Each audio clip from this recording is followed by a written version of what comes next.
Essa é a bandeira do Brasil hoje, mas como chegamos até ela? O que significa cada parte? Toda bandeira tem uma história, que sempre revela fatos muito curiosos, e com a nossa não é diferente. Vamos voltar no tempo, para um pouco antes da independência do Brasil. Antes de declarar a independência, o Brasil fazia parte do Reino Unido de Portugal, Brasil e Algarves, e Dom Pedro era o príncipe herdeiro do trono. Na época, era comum que pessoas com títulos importantes tivessem uma coisa chamada pavilhão pessoal. Então Dom Pedro chamou um artista francês que desenhou isso para ele. Familiar, né? Vamos destrinchar tudo que está nesse desenho. A coroa representa a monarquia de Portugal. Essa é a esfera armilar, que representa as latitudes e longitudes celestes.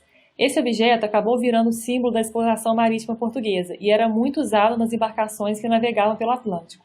A esfera representa o momento da história em que Portugal era uma das maiores potências mundiais, e não é à toa que está na bandeira portuguesa até hoje. Essa cruz era o símbolo da Ordem de Cristo, uma organização religiosa militar que tinha grande participação nas colonizações. Esse símbolo acabou se enraizando na nossa cultura e pode ser visto até hoje em alguns locais. Por exemplo, o famoso explorador Vasco da Gama usava este símbolo em tudo quanto é lugar, e até hoje o escudo do Vasco tem uma cruz inspirada nela. Ela também aparece na bandeira da cidade de São Paulo. Cada uma dessas 19 estrelas representava uma província do Brasil na época. Isso aqui é um ramo de café e esse outro é de tabaco, que eram os principais produtos da economia brasileira na época.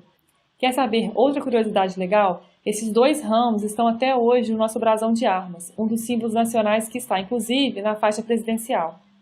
E o verde e amarelo, o que significa? É comum ouvir que o verde é das florestas e o amarelo do ouro e riquezas minerais. Até o hino à bandeira fala isso. Mas a verdade é que não sabemos com certeza.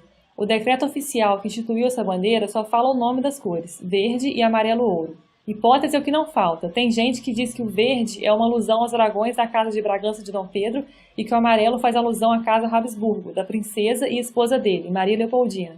Mas certeza absoluta não dá para ter. Enfim, isso tudo foi para entendermos o pavilhão do príncipe Dom Pedro. Só que pouco tempo depois da declaração de independência, ele deixou de ser príncipe e virou imperador. Com isso, a coroa da bandeira estava desatualizada, já que ela era de um rei e não de um imperador. Então Dom Pedro mandou trocar e essa passou a ser a bandeira do Império do Brasil, que durou todos os seus 67 anos. Até que um dia foi proclamada a República. Nos dias seguintes, a situação da bandeira ficou meio caótica. Em São Paulo, essa bandeira foi proposta e chegou a ser hasteada no Palácio do Governo. Apesar de ter sido rejeitada como bandeira nacional, ela foi reaproveitada e hoje é a bandeira do estado de São Paulo. No Rio de Janeiro aconteceu a mesma coisa. Esta bandeira foi proposta e hasteada na Câmara Municipal durante os 4 dias de República. Mas Marechal Deodoro, que era o líder do movimento da proclamação da República, não gostou dela. Ele achou muito parecida com a bandeira dos Estados Unidos e também não queria algo tão diferente da bandeira anterior.